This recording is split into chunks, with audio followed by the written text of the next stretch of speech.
시작하겠습니다. 자, 이번 강의의 목표가 헌법을 이해시키는 측면도 없지는 않겠지만 기본적으로는 기출 문제를 풀기 위한 도구로서 기본 강의를 진행합니다. 양이 상당히 두껍죠, 책이. 최신 헌재 판례가 계속 들어오다 보니까 양이 많아졌습니다. 근데 지금 이거를 날짜로 따지면 8일 만에 끝내야 돼요. 초스피드로 진행이 돼야 된다. 그래가지고 저도 저는 기계치 중에 기계치예요. 정말 저는 아무것도 못 다루는 스타일인데 PPT까지 준비한 이유가 진도 빼려고. 강의를 더 잘하려고 라는 의도는 전혀 없고 오로지 진도를 빼기 위한 도구로서 이 PPT 작업까지 했습니다. 서투르지만 잘한 건 아니겠죠. 잘한 건 아니지만 진도를 빨리 빼기 위해서 지금 하니까 여러분들 취지를 잘 아시고 진도를 빨리 따라오시기 바랍니다. 그 다음에 기출문제 바로바로 푸시고 자, 강의를 시작을 하도록 하겠습니다. 자, 헌법에 의의와 기능이 나오죠. 시험에 그렇게 많이 나오지는 않으니까 너무 신경을 많이 쓰지 마시고 저 헌법에 의의 그 개념 있죠. 교과서에도 나오지 17페이지 몰라도 됩니다. 시험에 한 번도 나온 적도 없고 나올 여지도 없고 나와봤자 영어로 나와. 참 이런 게 어려운 내용인데 어려운 내용을 여러분들이 다 이해할 필요는 없다. 다 이해하려고 하지 말고 이해하려고 하지 말고 그냥 한 번쯤 읽어보시면 되는 거예요. 너무 심각하게 생각할 필요가 없습니다. 없다. 그래서 헌법의 개념 한번 읽어보시고 한마디로 이제 정적 공동체 구성원들이 합의한 가치라는 거죠. 합의한 가치를 규범으로 만든 것을 헌법이라 한다라는 아주 매우 철학적인 내용이죠. 그래서 여러분들이 평생 죽어도 이 개념을 이해할 수 없다. 평생 살든 죽든 영원히 이해할 수 없는 개념이다라는 거예요. 저처럼 이 문구를 한 10,000번 정도 저는 봐줘야지 저 의미구나라는 걸 알게 돼요. 저도 그랬어요. 솔직히 무슨 얘기야? 그래서 이걸 이해하지 못한다 해서 전혀 시험과 관계 없습니다. 여러분이 헌법 학자가 되는 것도 아니고 헌법 강사가 되는 것도 아니고 문제만 맞추면 되는 거죠. 매우 실용적으로 접근하셔야 한다. 너무 신경 쓰지 마세요. 그렇죠? 그다음에 헌법의 의의 중에 이제 보면은 고유한 의미 헌법이 있죠. 그다음 보면은 근대 입헌지헌법, 외견직 입헌지헌법은 근대 입헌지헌법의 사이비 형태예요. 그다음에 현대 사유권법 이렇게 돼 있단 말이죠. 자, 이 개념은 가끔은 출제가 돼요. 고유한 의미 헌법이라는 것은 말 그대로 고유하다는 거죠. 우리가 이제 다른 데 없다는 거죠. 다른 데 없다. 이게 고유한 의미 헌법이죠. 헌법에만 있다. 국가의 통치 조직 작용이죠. 즉 대통령 어떻게 선출한다. 어디 있는 거예요? 민법에? 형법에? 대통령 어떻게 선출한다가 민법에 있겠어요? 없겠어요? 민법을 몰라도 그런 거 없는 거 다 알잖아. 그죠? 헌법에 있는 겁니다. 선거로 선출한다. 선거로 선출한다. 어디 있겠어요? 헌법에 있죠? 그렇죠. 그래서 국가 간의 통치 조직과 작용에 관련된 법을 가리켜 고유한 의미 헌법이라고 하죠. 이것도 몰라도 돼. 시험에 안 나와. 시험에 나오는 것은 두 번째가 옛날에 한 번 나왔었어요. 몇 번. 특징 국가기관 조직이나 의한 것인데 모든 국가에 있다. 그렇죠. 모든 헌법이다. 모든 헌법은 반드시 고유한 헌법이다. 그다음에 모든 국가는 반드시 고유한 헌법을 가지고 있다. 이 정도 말면 돼. 북한 헌법도 그러면 고유한 헌법이냐? 그렇게 볼 수가 있다. 라는 거죠. 그래서 국가가 있으려면 국가기관을 조직하는 방법은 있어야 돼요. 그렇잖아요? 대통령을 선출하든 군주를 세습을 시키든 간에 가위바위보로 뽑든 국가기관을 조직하는 시스템은 존재한다라는 거죠. 그런 면에서 고유한 헌법은 모든 헌법에 있다라고 보시면 되겠습니다. 되겠죠. 기계치야 나 그렇죠. 앞으로 가버렸죠, 그렇죠? 이런 사람도 노력한다. 여러분 좀 노력해라. 나는 오드도 못 쳐 진짜. 아예 다 이거 오드 전혀 못 쳐. 아예 오드 자체를 칠 의도도 없고. 그런 사람도 노력합니다. 여러분도 그러니까 공부 방법을 바꿔야 돼요. 저도 이 나이 먹고도 이게 바꾸려는데 여러분 바꿔야 돼. 그래야 빨리 합격한다. 그러면 내년에 반드시 합격합니다. 응? 이번에 국회직 8급 수석 합격자, 차석 합격자 다 이게 스파르타반에서 나왔어요. 어? 다 한 1년 이상 있었던 그 수험생들이었다 그랬죠. 수석 합격자도 한 1년 10개월 공부했는데 1년 7개월을 스파르타반에 있었어요. 그다음에 차석 합격한 수험생은 미대생이에요, 미대생. 미대생이 이번 그 차석을 했어요. 그 학생도 노량진 스파르타반, 신림동 스파르타반에 1년 훨씬 넘게 있었어요. 미대생도 차석을 했었고, 여러분이 제일 어렵다 하는 시험에서 법대도 아니고 경제학과도 아니고 미대생이 차석을 했어요. 회사 생활하다 나왔어요. 회사 생활하다가 나와가지고 스파르타반 들어와서 공부 기간은 얼마 길지 않아. 그렇죠? 1년에서 2년 사이에. 그렇죠? 노량진에도 있고 신림동에도 있었어요. 방법을 바꾸면 쉬운 거다. 그렇죠? 근데 방법을 안 바꾸면 이게 장수생 되는 거예요. 응? 자, 근대 입헌지원법은 시민이 주도한 부르주아. 부르주아 혁명 들어봤죠? 시민혁명? 프랑스 혁명.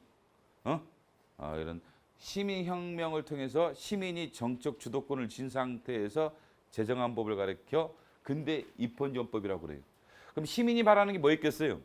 시민의 자유와 권리 보장이야. 시민이 원하는 게 뭐야? 자기들의 자유와 권리 보장이겠죠? 그러면 군주가 가진 권력은 어때? 몰빵시켜줘, 나눠줘. 나눠줘야겠죠? 군주가 그 당시 횡포를 부렸단 말이죠. 그래서 시민혁명이 일어난 거 아니에요? 시민들이 자기들의 자유와 권리를 보장하기 위해서 군주가 가진 권력은 나눠준다. 권력 분립이죠. 그래서 자유와 권리 보장이 목적. 뭐에? 근대 입헌지원법에. 그 다음에 수단의 핵심이 권력 분립. 권력 분립. 이걸 가리켜 뭐라고 한다? 근대 입헌지원법이다. 이 두 가지 개념, 이 두 가지 단어는 조심하셔야 돼. 예를 들면 만약에 이란 헌법이 어떤 헌법이냐 이렇게 물어봤을 때 답할 수 있어야 돼.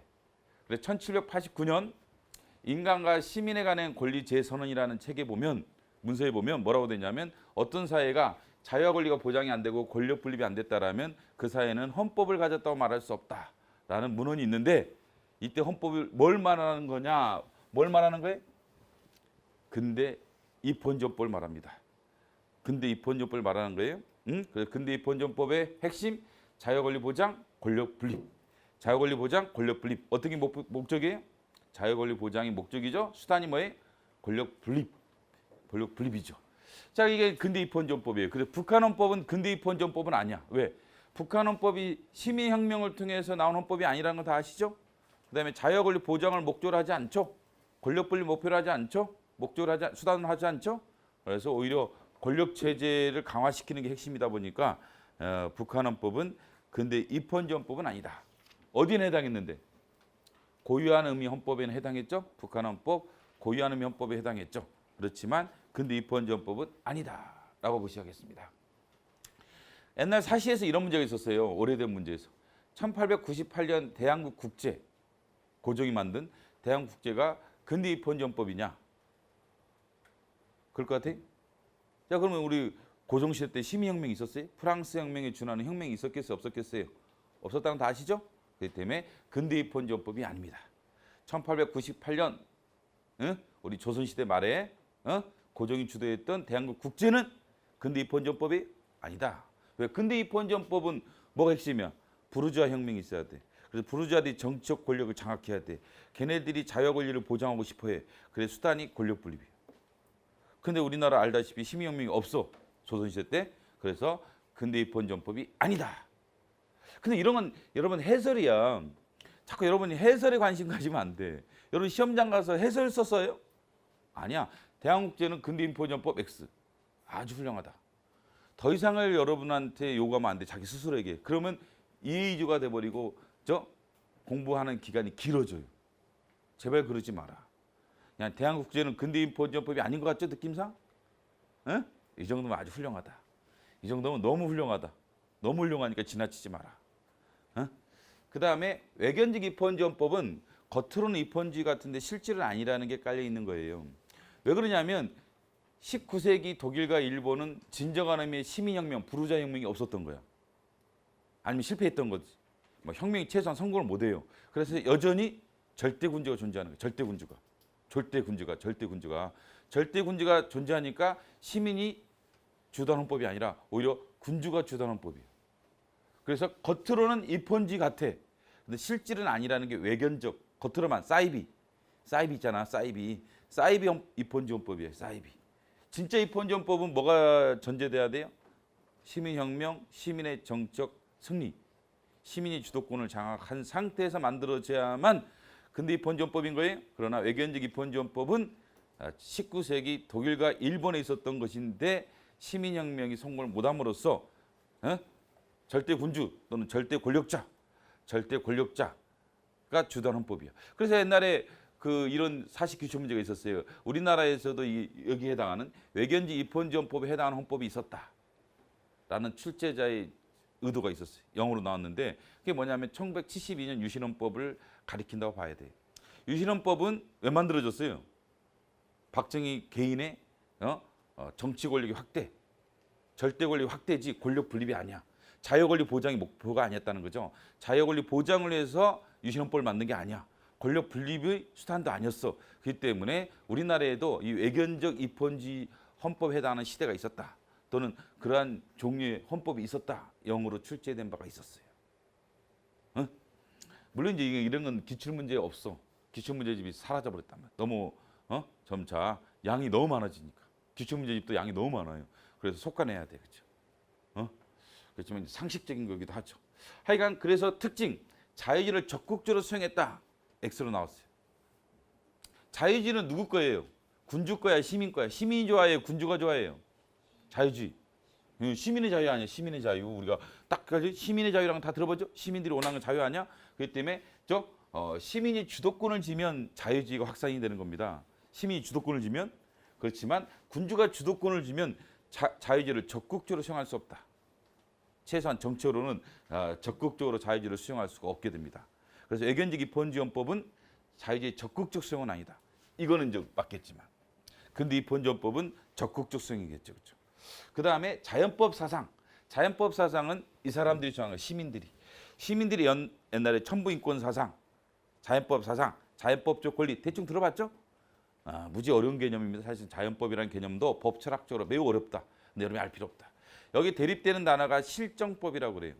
자연법과 대립되는 단어가 실정법이야. 쉽게 하면 자연법은 기독교의 신자가 있다. 그러면 하나님의 뜻, 자연법이야.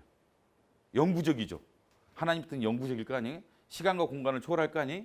근데 실정법은 대한민국, 여기서만 통용되는 거예요. 한 시대, 21세기 2017년에만 통용되는 법, 실정법이에요.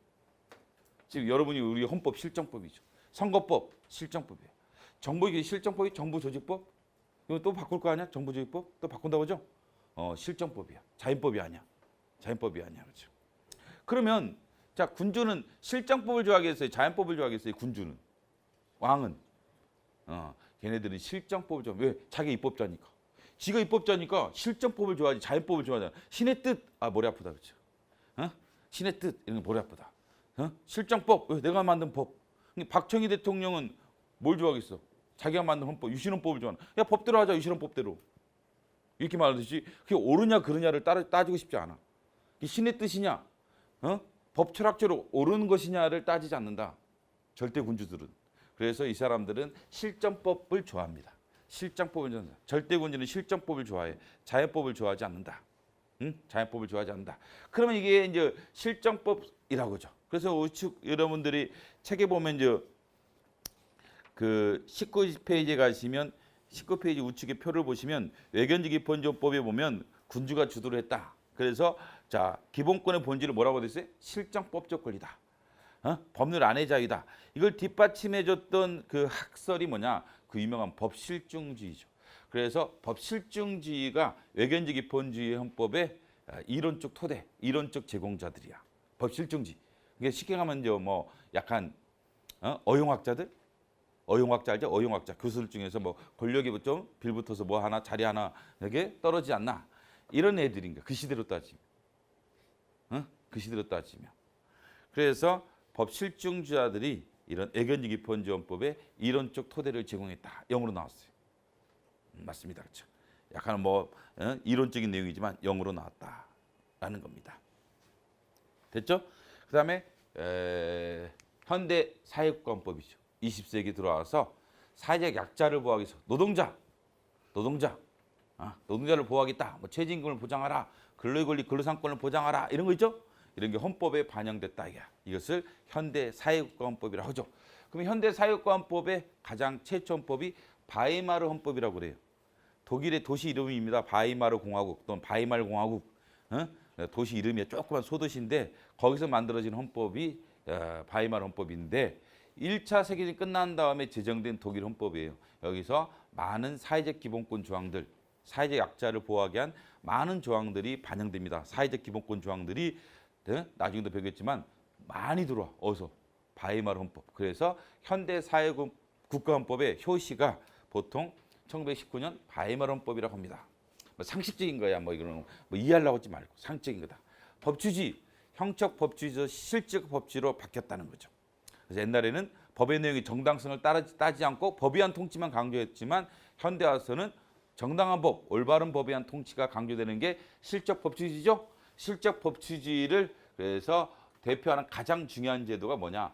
헌법재판제도입니다. 또는 위헌법 없는 심판제도. 헌법재판제도 핵심이 뭐예요? 위헌법 없는 심판제도죠. 그래서 위헌법 없는 심판 또는 헌법재판제도는 현대 사회국가헌법의 가장 중요한 특질입니다. 뭐라고요? 위헌법 없는 심판, 헌법재판제도는 실적 법치주의를 실현하기 위한 가장 중요한 제도이죠. 그래서 현대의 특징으로 많이 출제가 되죠. 현대의 특징이 뭐다? 실적 법치주의고 그 다음에 위헌법 없는 심판이다. 이렇게 이론적으로 지금 다 이해가 안 돼도 괜찮습니다. 아, 이런 게 출제가 되는구나. 이 정도만 체크하면 돼. 문제를 풀다 보면 당연한 거예요. 나중에 하다 보면. 지금은 당연하지 않지만 당연한 겁니다. 지금은. 여러분 핸드폰을 처음 샀을 때 당연하지 않죠. 낯설죠. 저도 이게 낯설어가지고 막 왔다 갔다 해. 근데 이게 뭐 이것도 한 일주일 하다 보면 뻔한 거지. 뭐 내리면 되는 거 아니야? 누르면 내려가게 돼 있고, 그죠? 똑같아요, 이거랑. 진짜입니다. 이게 지식형 시험은 다 그래. 머리를 쓰는 시험이 아니야, 사실은. 큰 머리를 쓸 필요 없기 때문에 너무 그렇게 다 하려고 하지 말고 아, 저게 포인트구나. 저게 나오는구나. 이런 것만 정확하게 알고 문제 풀어서 훈련하고 그다음에 나중에 한 10회도 가게 되면 어려운 질문은 그때부터 해결해야 돼. 지금 해결하려면 끝이 없다. 다 몰라도 괜찮습니다. 그렇죠? 나중에 한 10회도 가면 한 80점 가. 헌법은 80점 가. 남은 20점 올리기 위해서 내년에 모의고사 올해 연말이구나. 연말에 모의고사도 풀어보고 그래서 실력이 단계적으로 상승하니까 너무 쫄지 말고 다 이해가 안 돼도 괜찮아. 하여간 실적 법치주의가 현대의 특징이라는 건 대충 아셨죠? 그렇죠. 그좀 훌륭하다. 그래서 법의 정당성을 확보하기 위해서 위헌 없는 심판제도, 위헌 없는 심판제도가 들어오는 거야. 헌법재판제도. 이게 현대의 특징이다라고 보시면 되겠습니다. 그 다음에 이제 시험에 또 많이 출제되는 게 이와 관련돼서 이 정당제도의 법적성이라고 있죠. 정당제도는 현대에 강조되는 겁니다. 근데 입헌주의 시대 때는 정당에 대해서 매우 비판적으로 생각했어요. 뭐 여러 가지 이유가 있겠죠. 뭐 당파 싸움이라는 약간 그런 느낌 있잖아. 우리도 조선시대 당파 싸움이 조선의 멸망을 가져왔다. 뭐 이런 쓸데없는 주장도 있는데 그런 느낌을 가졌던 거예요. 그래서 정당에 대해서 매우 소극적이었습니다. 이때. 정당이 매우 소극적이었는데 현대 와서는 정당이 법적으로 수용되죠. 그리고 우리가 헌법 8조에 떡하니 들어가 있는 거야. 헌법 8조에 떡하니 들어가 있죠. 정당 조항이 그게 현대에 등장한 거다라는 겁니다. 그 다음에 이거는 시민이 만든 헌법이라겠죠. 시민이 제일 좋아하는 권리가 뭐겠어요? 재산권이지. 시민이 가지고 있는 재산 아니야? 부르주아들이 갖고 있는 게 재산이란 말이지. 그래서 재산권의 절대적 보장인데 현대 와서는 재산권의 상대적 보장입니다. 그래서 실정법적 권리고 제한 가능한 상대적 권리가 됐다. 뭐가? 재산권이. 이걸 대표하는 조항이 나중에 헌법조항 꼭 찾아보세요. 쉬는 시간에 핸드폰으로 찾아보시든지 헌법 23조 2항이라고 하죠. 재산권의 공공원이 적합성 의무라고도 하는데 재산권 행사는 공공원이 적합해야 한다. 네 재산이라도 마음대로 사용하지 마라. 공공이익과 부합돼야 한다. 네 재산이라고 해서 막 빌딩 짓고 말해 그렇죠. 이러지 마라. 용적률, 건폐율 이건 다 제한을 받는다는 거 대충 들어봤죠? 재건축하려고 해도 마음대로 못 하잖아. 다시 하나 재건축하더라도 마음대로 못 하죠? 이게 헌법 몇 조 하냐? 23조 2항이야. 네 재산이라도 공공이익과 조화를 이루어야만 행사할 수 있다. 그게 상대적 보장이라고 하죠. 뭐에? 재산권에. 이게 언제 등장했느냐? 현대. 근대 시대는 재산권의 절대적 가치를 강조했던 거예요. 불가침의 절대적 권리다. 이렇게 생각했던 거죠. 근대 시대 때는 부르주아들은 그럴 거 아니야, 그렇죠? 그래서 현대 와서는 이게 바뀌게 되는데 이걸 대표하는 것이 헌법 23조이항이다라는 거예요. 응? 그래서 헌법 23조이항이 근대의 성질이냐, 현대의 성질이냐, 그럼 현대 헌법의 특징이다 이렇게 이야기했죠. 물론 재산권의 보장은 근대에도 있었어요. 그렇죠? 재산권 보장은 있었지만 이 재산권을 상대적으로 보장하는 것은 현대에 등장하게 되었다. 이 정도죠. 자, 헌법의 이제 분류로 넘어가겠습니다. 교과서로 따지면 이제 21페이지로 가게 되죠. 자, 형적 의미와 실질적 의미의 헌법이죠. 지금도 가끔 출제가 되는데 여러분이 혼동을 하는 경우가 가끔 있어요. 자, 일단 뭘 기준하냐? 실질은 내용이야. 형식은 말 그대로 형식이야. 그죠? 실정법은 내용을 기준으로서 헌법의 성격을 규정짓는 거라면 형정법은 형식을 기준하는 거지. 그럼 형정법은 뭐야? 그 형정법은 뭐야? 형식 형법으로 돼 있어야 돼. 네 이름이 뭐냐? 헌법인데요. 그럼 형정법이야. 네 이름이 뭐냐? 형식을 물어본단 말이지. 대한민국 헌법인데요. 아, 너는 형정법이다. 그래서 실정법은 이름이 중요한 게 아니야. 형식이 중요한 게 아니라 내용. 너는 무슨 내용을 가지고 있느냐? 네 안에 무슨 내용을 갖고 있느냐? 이게 실적 헌법 이를 구별하는 기준이야. 그러면 그걸 이제 가리켜 뭐라고 하냐? 헌법 사항을 담고 있는 법을 가리켜 우리가 실정법이다라고 하죠. 헌법 사항이 뭐냐? 국가기관의 조직, 국가기관의 권한 분배, 그 다음에 국가와 국민 간의 기본적 법적 관계의 설정. 어렵죠? 필요 없어 이런 거다. 다 이런 걸 그 설명을 하면 다 이해하려고 하는데 그 큰일 난다. 집에 가서 이해하려고 하지 마라. 시험에 나오는 것을 여러분이 체크하는 거지. 시험이 안 나오는 거 이해하려면 큰일 나. 하여간 이런 헌법 사항을 담고 있으면 그게 실제 헌법이야. 그래서 실제 헌법은 뭘 규정한다? 이런 걸 규정한다. 내용. 형법 뭘 규정한다? 형식. 크로스에서 출제한단 말이죠. 크로스에서 출제되니까 형정법은 말 그대로 형식이구나. 내용 실질이 아니고 실정법은 형식이 아니라 내용을 기준하는 것이구나. 이 정도는 머릿속에 박혀 있어야 돼. 실정법과 형정법은 대립되는 개념이겠죠? 그럼 형정법 말 그대로 형식법 이름에 형식이라고 써져 있잖아. 그럼 형식인 거고. 안겨도 얼마나 좋아. 실질 내용이 아니구나. 근데 실정법은 형식이 아니겠죠? 내용이겠죠? 근데 이런 게 출제가 지금도 되고 있다. 주는 문제인데 틀리는 멍청한 애들도 가끔 있어. 안 배웠는데 이런 얘기해요. 상식이지 단어가 있는데 단어를 뭐하러 썼겠어. 형정법은 형식이지 뭐 내용이겠어요. 안 그래? 근데 시험장 하면 이게 잘 안 잡혀. 이런 것들을 머릿속에 박아놔야 돼. 둘이 구별되는 개념이고 형정법은 말 그대로 형식이고 실정법은 내용을 기준하는구나. 내용. 예를 들면 자 뒤에 가볼까요 한번. 이게 왜? 자 정부조직법을 예를 들어볼게요. 정부조직법은 형적인 헌법이겠어요? 아니겠어요? 형적법이 아니겠죠. 이름이 법률 아니야. 정부조직법은 이름이 헌법이 아니라 법률이죠. 정부조직법 법률 아니야? 이 정도 알죠? 그렇기 때문에 형적인 헌법이 아니야. 근데 국가기관의 조직을 담당하고 있단 말이죠. 아까 실정법은 국가기관 조직, 국가기관 권한 분배, 국가 국민의 기본적인 법적 관계의 설정 이걸 헌법상이라 하는데 이걸 담고 있으면 내용적으로 실정법인 거야. 근데 정부조직법은 국가기관의 조직 아니야? 그렇기 때문에 실정법에 해당하죠. 그러면 실적 의미 헌법이면 반드시 형정법인 거예요? 그렇지 않다. 그래서 이게 나오는 거야. 실정법이라고 해서 반드시 형정법이라 할 수는 없다 이게요. 이게 실정법이죠. 정부조직법, 형정법 해당해? 해당하지 않잖아. 그래서 실적 의미 헌법은 형정법에 해당한다. 모든 실정법은 형정법에 해당한다. X입니다. 꼭 그렇게 말할 수는 없다. 객관식적으로는 꼭 그렇게 말할 수 없다. 이제 거꾸로를 배워볼까요? 스위스 헌법에 도살조항이라는 게 있어요. 몰라 내 뭐 도살조항하면 뭐 또 쳐보고 이러지 마라. 제발 네이버에 검색해보고 제발 좀 그러지 마라. 여기 4개 써져 있는데 지워버렸어.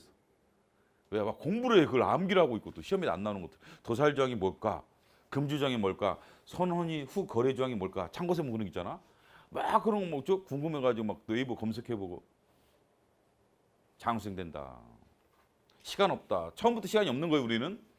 시간이 처음이 있다고 생각하면 착각이야. 우리는 처음부터 끝까지 시간이 없다. 그렇게 시험에 안 나오는 것, 시험에 필요 없는 것, 점수 올리는 도움이 안 되는 것들은 공부하면 안 돼. 지금 시간이 많으니까 제대로 하자. 너 그러다 이래도 가고 시험장 간다 내년에. 제대로가 어딨니? 응? 그렇기 때문에 쓸데없는 그런 얘기 하지 말고. 그래서 이제 도살정이라는 게 있어요. 마취한 다음에 도살해라.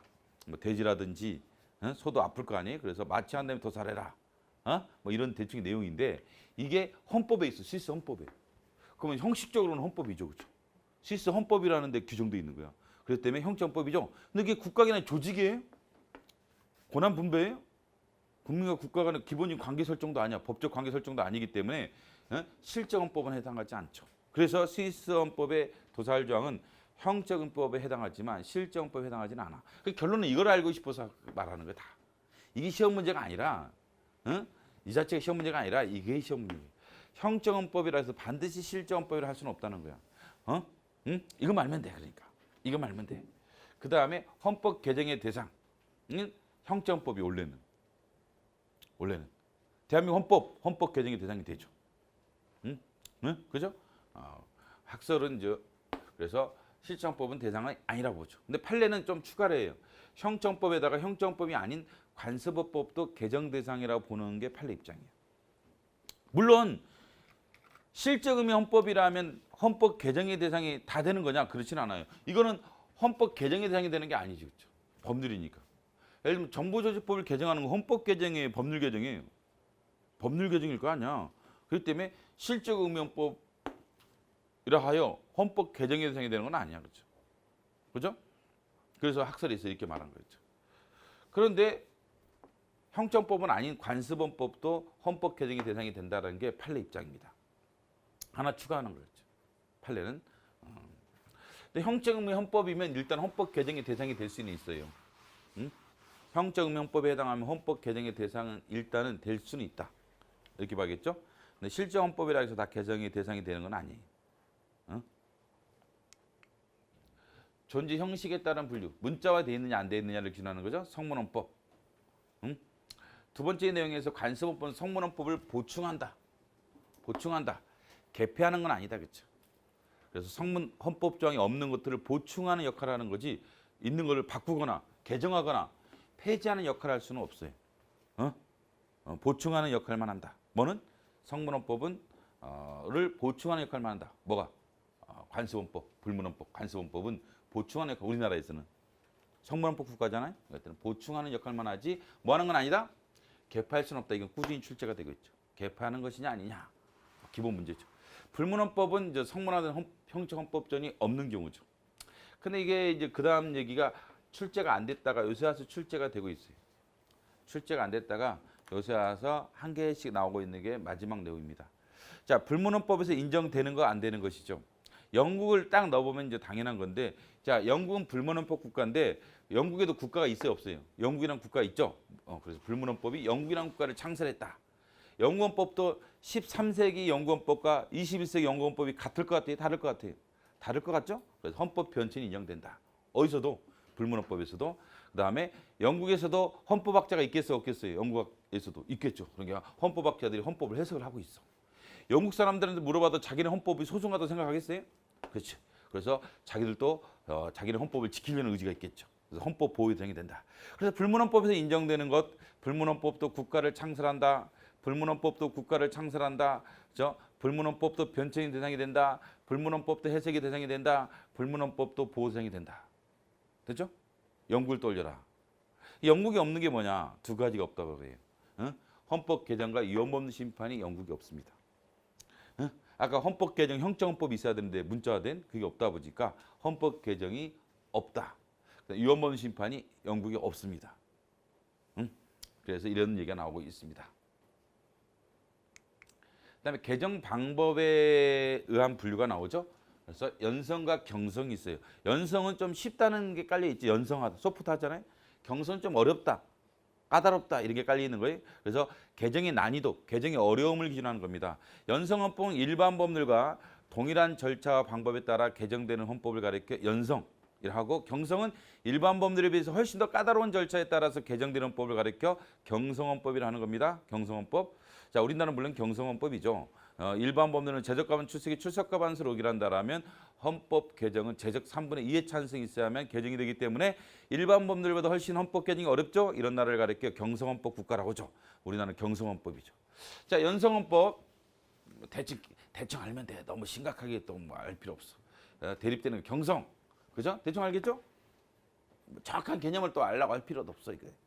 연성은 좀 쉬운 것 같죠? 경성으로. 근데 왜 경성이냐? 이건 알아야 돼. 왜 경성이냐? 헌법 경성은 헌법 개정은 헌법 침해를 방지하기 위한 것이다. 무슨 말이냐면, 자 지금 만약에 연성헌법 하에서는 이런 문제 생긴다는 거였죠. A당이 60석, B당이 40석이야. 100석에서.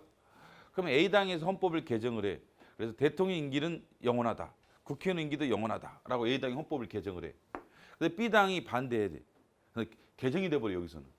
왜? 재적과반 출석이 출석과반 수니까. 그래서 여기는 재적 3분의 2야. B당이 반대할 거 아니? 그렇기 때문에 개정이 안 되겠죠. 그래서 A당이 추진하는 헌법 개정에는 헌법 침해란 말이죠. A당이 추천하는 헌법 개정을 통해 헌법을 침해하려고 그래 A당이. 그것을 B당이 노 하면 개정이 안 되겠죠. 그래서 경성헌법이 필요한 거야. 그래서 경성헌법은 헌법 개정에 의한 헌법 침해를 방지한다. 그래서 뭘 하느냐? 헌법의 최고 기본성을 유지를 목표로 한다. 그래서 대한민국 헌법을 유지할 수가 있단 말이죠. 대통령 임기 영원할 수 없다. 국회의원 임기 영원할 수 없게끔 만드는 거죠. 그래서 일단 여기를 통해서 자 헌법 개정에서 헌법이 침해될 수 있느냐? 있다. 7급 시험에 하면 출제가 됐죠. 영역세 헌법 개정에 의해서도 헌법이 침해될 수 있다. 영역세 X겠어요. 그럴 수가 있다는 거예요. 그런데 팩트 사실에 대한 얘기를 그래야만 된다는 게 아니라 당위적으로는 그러면 안 되겠죠. 근데 그럴 수가 있느냐? 그럴 수는 있어요. 헌법 개정에서 헌법이 침해가 발생할 수 있다. 침해될 수 있다. 그렇죠. 이걸 방지하기 주된 수단이 뭐다? 경성헌법이다. 경성헌법이다. 경성헌법이다. 그 경성헌법의 취지, 목적, 헌법 개정은 헌법 침해를 방지함으로써 헌법의 최고 기본성을 확보를 목표로 한다. 라는 거죠. 그다음에 성문헌법이 반드시 경성헌법인 것은 아니라는 것은 신뢰가 있었다는 거죠. 사르디니아 공화국 헌법이라고 해서 이탈리아에 있었던 걔네가 성문헌법이었지만 연성헌법이었기 때문에 성문헌법이 대체적으로 경성헌법이지만 반드시 그런 건 아니다. 성문헌법 이꼴 경성헌법 이렇게 말할 수는 없다 이게. 성문헌법은 반드시 경성이냐? 아닌 경우도 가끔 있었다. 그게 어떤 헌법인지 알 필요 없는 거야. 뭐 사르디니아 헌법 막 외우고 사르디니아가 어디야?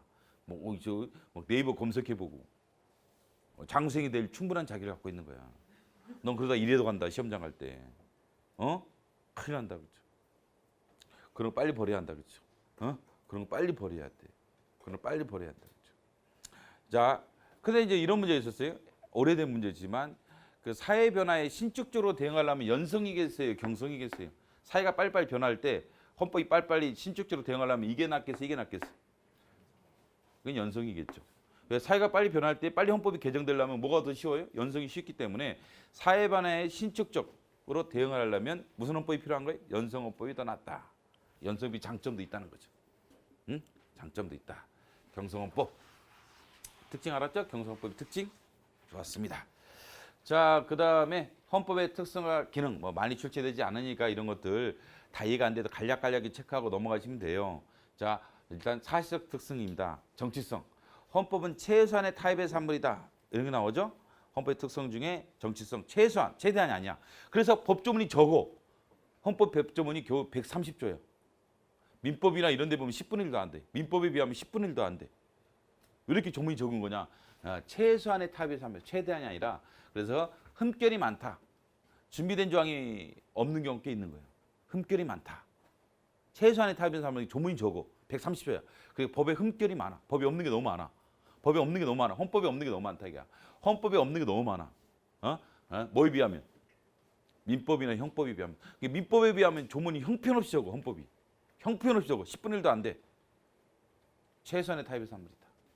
뭐 이유는 알 필요 없어. 왜 그런지에 대해서. 이유가 다 있어요. 근데 그걸 다 하려면 이제 학자가 되는 거예요. 응? 시험에 안 나온다. 최소한의 타입의 산물. 그래서 미완성된 규범. 불충분한 규범이다. 충분하지 않는 규범이야. 처음부터.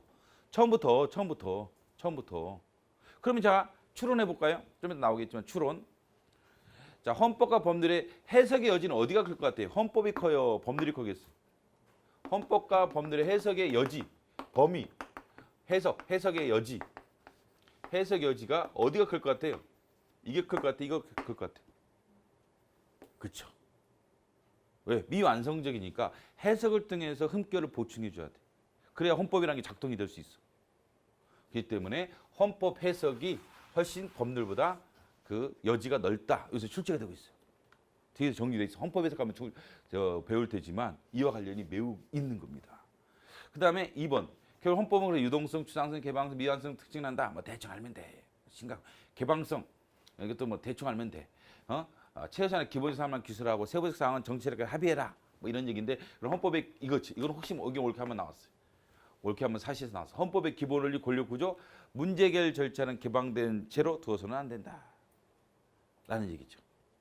그래서 그렇다 하더라도 우리가 자본주의 국가인지 공산주의 국가인지가 명확해야 한단 말이죠. 기본 원리. 그렇지 않으면 이게 국가의 혼선이 있다면 헌법이 이게 공산주의도 되는 것 같다라면 법적 안정성을 확보를 못해. 그렇게 하니? 다 개인 사회주의 국가가 몰취해버리고 말이에요. 그렇죠? 사회권 박탈하고 이러면 또 국가에 혼란이 생기겠죠. 그래서 기본 원리는 개방된 채로 두면 안 돼. 개방된 채로 두면 안 된다. 그렇죠? 기본 원리조차 개방되면 골치 아프다. 법적 안정성을 확보할 수 없기 때문에. 그것도 이유를 알 필요 없는 거야. 법적 안정성을 국가에 혼란해 봐. 할 필요 없어. 개방된 채로 안 된다. 이거 사실은 이게 다 한 거야. 근데 예를 들면 이제 선생들은 그 이유를 써줘야 한단 말이죠. 해서세. 왜 그래야 되느냐? 수험생이 그걸 대부분 공부하고 있어. 내가 보는 거죠.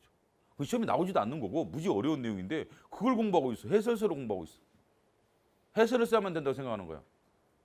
큰일 난다. 그렇죠? 그런 것들은 나중에 극히 일부 문제가 있어요.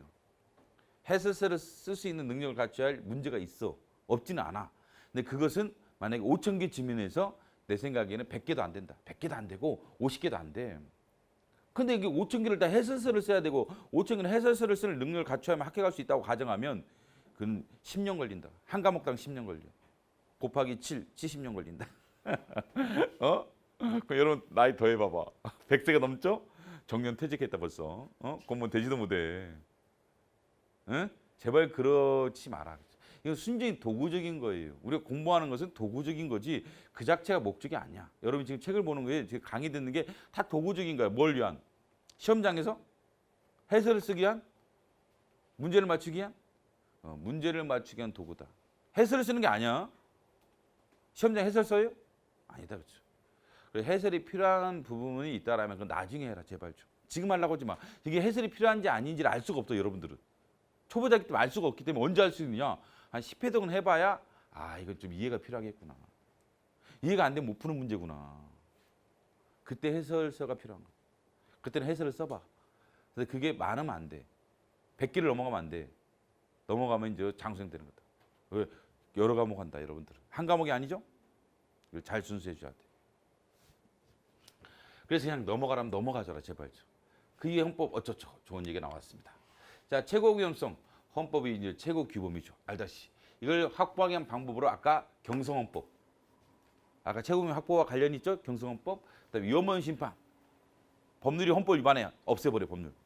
헌법소원을 통해 법률을 없애버려. 명령규칙을 통해서 위헌심사를 통해 없애버려 명령규칙을. 헌법 위반되면 헌법의 최고 규범을 확보할 수 있는 거다. 헌법 존중 및 수호는 부가 국민 헌법의 의지. 국민 헌법을 지키는 의지. 촛불 집회라도 해야 돼. 대통령이 헌법을 위반한다. 이번 탄핵 대통령 아니? 탄핵 대통령 아니? 국민들이 헌법을 지키는 의지가 있었기 때문에 탄핵이 돼서 헌법이 준수가 됐단 말이지. 그런 거 아니? 국민 헌법의 의지 이런 게 있어야만 헌법의 최고 기본성이 유지가 될 수 있다. 확보될 수 있다. 뭐 이런 얘기인데 그냥 상식적인 얘기야. 근데 이제까지 틀리게 냈던 방식이 2, 3이야. 2번은 여러 번 틀리게 냈어요. 신기하게 여러 차례 동일한 지문을 가지고 출제를 계속했다. 출제자가 베끼는 거야. 기존 기출문제를. 일반적 법률병을 두는 것이 책임을 유지하게 한 것이다. X입니다. 뭔지는 모르겠지만 X야. X야 그렇죠. X다. 근데 이유를 간략하게 설명해 주면 나중에 이제 이것은 일반적 법률부 조항이라는 개념을 배워야 돼요. 근데 여러분 지금 머릿속에 들어올 수가 없다.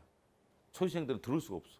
아무리 이해시켜도 안 돼. 뒤에 가서 배워야 돼. 법률에 맡겼다는 게 유보죠. 우리가. 어디에서? 헌법에서. 헌법에서 법률에 맡기는 거야. 애야 법률아 네가 한번 해봐라. 이걸 법률 유보라고 그래 여기서. 일반적인 모든 것을. 야 자유 권리를 네가 한번 제안해봐라. 법률아 이리 와봐 법률아. 네가 자유 권리를 한번 제안해봐. 이걸 일반적 법률부야. 근데 모든 권리를 유보한 거야. 그것을 일반적 법률부라고 그래. 이거 헌법 37조 2항입니다. 나중에 쉬는 시간에 읽어보세요. 모든 자유와 권리는 국가 안전망 질서지 공공무 이런 필요한 경우 하나에 법률로서 제한할 수 있으며 자 법률에 유보한 겁니다. 이게 모든 자유와 권리를 법률로 제한하도록 유보한 거야. 이것을 일반적 법률유보라고 하죠. 일반적 법률유보. 이게 대충은 되고 대충은 또 안 되죠? 괜찮아요. 큰 문제 없습니다. 여러분이 머리가 나빠서 이해를 못하는 게 아니에요. 원래 이해를 못하는 거예요. 당연한 거니까 너무 걱정하지 마라.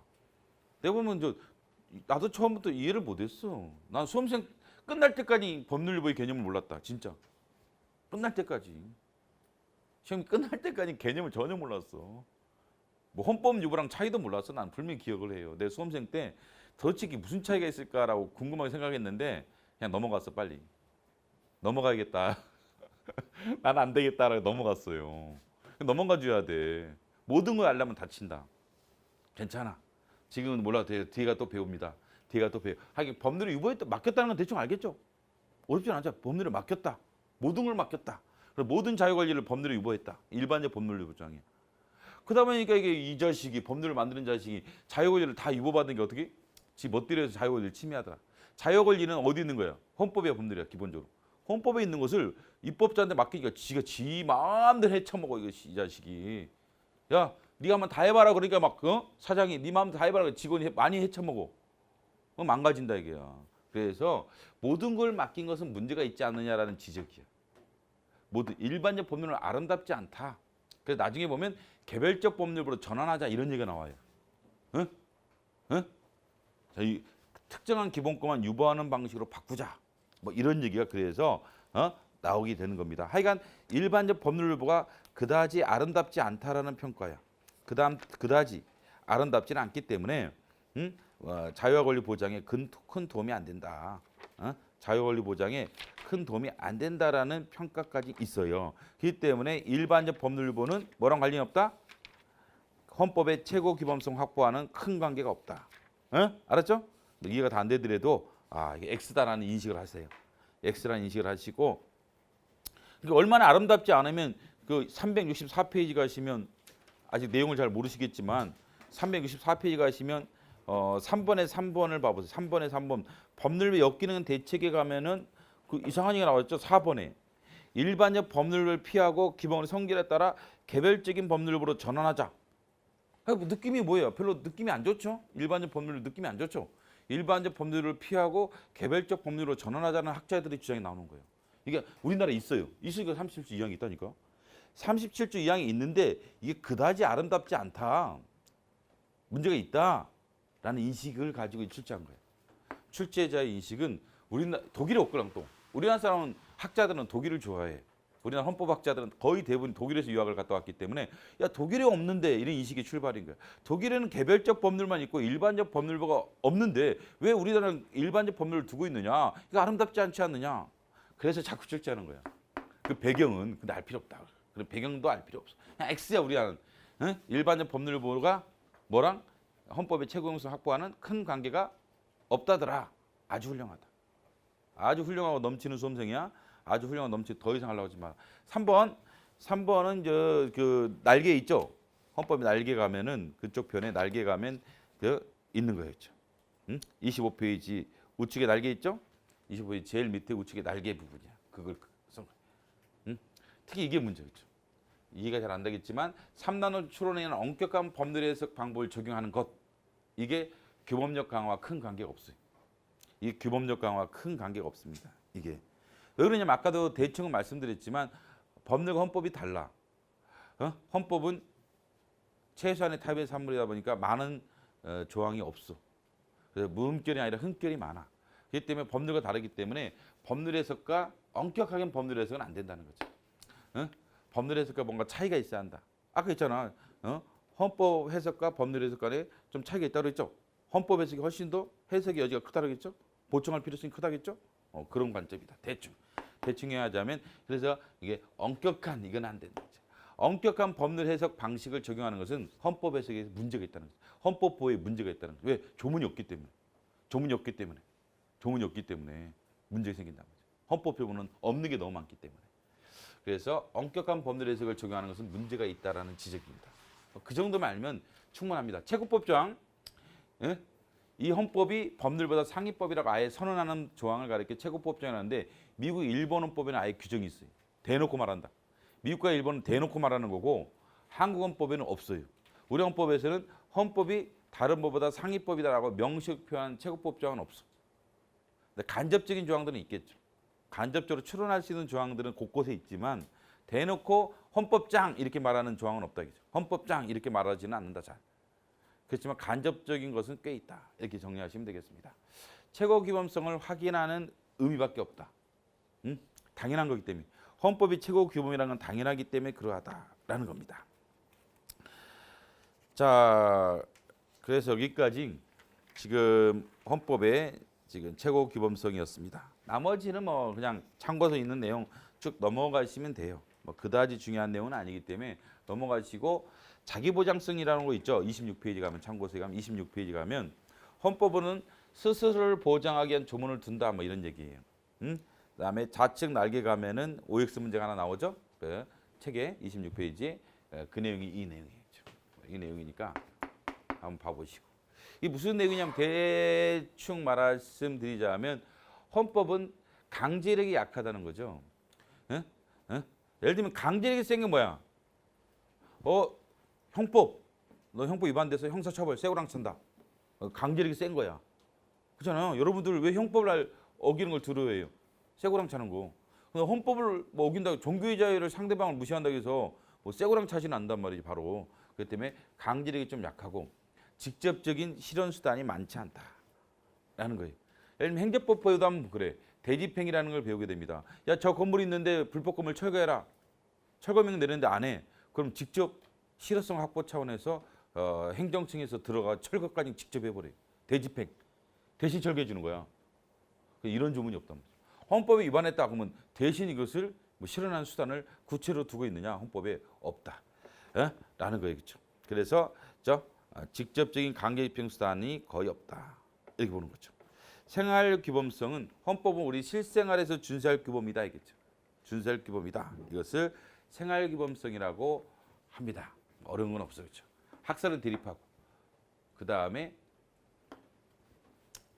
그래서 학설 대립에 이제 좌측 책에 가면 민법 형법이 생활규범이라는 얘기가 있죠. 날개 가면 민법 형법이 생활규범이다. 그건 당연한 거예요. 생활에서 준수할 규범이죠. 여러분들 민법 준수 안 해요? 해요. 형법 준수해야 돼? 안 해야 돼? 해야지 않아요? 쇠고랑 차고 싶어요? 시험 못 보는 수가 있어. 그렇다면 어차피 민법 형법은 우리 생활에서 준수할 규범이야. 헌법도 그러냐? 그렇죠. 헌법 종교자를 서로 준수해 줘야죠. 친구 간에도 그렇고 부자 간에도 그렇고 며느리와 뭐 사회 관계에서도 당연히 종교자를 보장을 해줘야 됩니다. 이게 생활규범이다. 그렇죠. 근데 특성이냐에 대한 입장 차이는 무슨 말이냐면 부정설은 야 민법도 생활규범, 헌법도 생활규범이니까 특성은 아니지 않느냐. 헌법만의 성질은 아니다라는 부정설도 있고 긍정설은 그건 맞다. 민법과 형법도 생활규범이고 헌법도 생활규범이라는 공통점이 있는데 다른 점이 하나 있다. 민법과 형법은 특수한 영역 하에서만 적용되는 생활규범이고 헌법은 우리 모든 생활, 정치, 경제, 사회, 문화 모든 영역에서 준수할 규범이라는 면에서는 민법과 다른 차이가 있다라는 긍정설의 입장이 잘 몰라도 됩니다. 근데 좌측의 날개 정도만 알면 된다. 민법, 형법도 생활규범이기도 하고 헌법의 생활규범성에 대한 논의가 있다. 이 정도 하시면 되겠습니다. 아래 용어 정리를 가시면 그 가끔 물어볼 수 있기 때문에 설명을 하는데 헌법 현실은 헌법과 모순되는 사현실을 가리켜 헌법 현실이라고 하죠.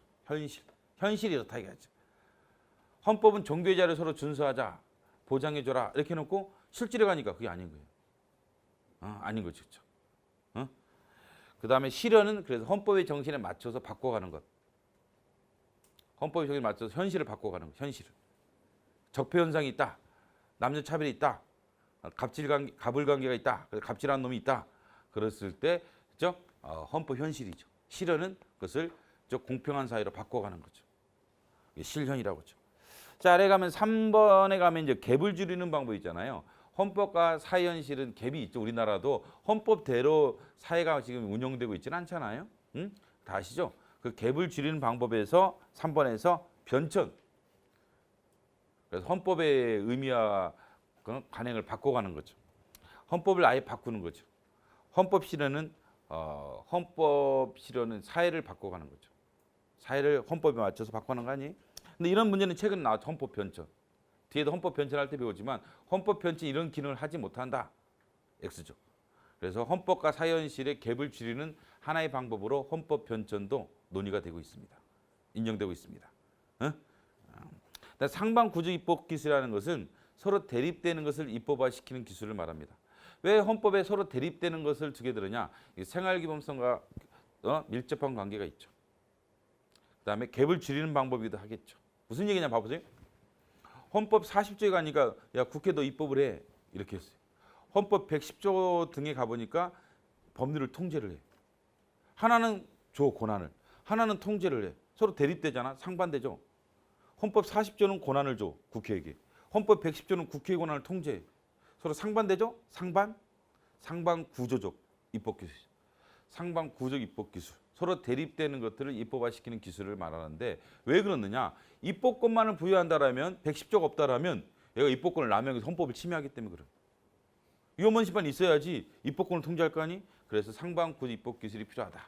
근데 이 자체도 이제 그래서 헌법과 사회현실의 괴리를 막는 역할을 할 수가 있고, 최근에 이제 기출문제 7급 기출문제에서는 이 단어가 갑자기 나와가지고 수험생들이 좀 당황했어요. 갑자기 나와가지고 이게 합헌적 법률에서의 논거가 아닌 것을 찾아라 할 때 이게 답이었어. 이게 합헌적 법률에 관련되는 게 아니야, 그렇죠?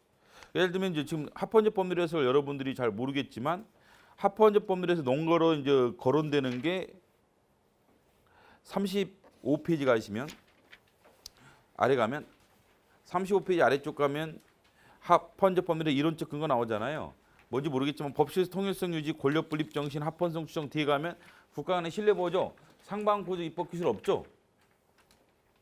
근데 갑자기 이게 나와버렸어. 합헌적 법률 근거가 아닌 걸 찾아라. 그게 상방 구조적 입법 기술이 한번 엉뚱하게 이 단을 끌고 와서 출제해가지고 수험생들이 띵 한 적이 있었어요. 이것은 뭐랑 관련 있어요? 헌법의 규범성 확보와 관련 있는 게 상방 구조 입법 기술이다라는 겁니다. 자, 그 다음에 27페이지 가시면 국가 창설적 기능이죠. 헌법이 국가를 창설한다는 것은 어디서 강조된 거냐? 잘 모르겠지만 통합주에서 강조되는 것이다. 헌법이 국가를 창설해요? 그렇죠. 아까 불문헌법도 국가를 창설한다고 했죠? 영국의 불문헌법도. 그래서 헌법이 국가를 창설합니다. 학자로 따지면 통합주의, 스멘트 나중에 배울 등이 강조했던 것이 국가 창설 기능입니다. 꼭 배웁니다. 꼭 배울 거예요. 자, 여기까지 하고 잠시 쉬는 시간 갖고 계속 진행하도록 하겠습니다.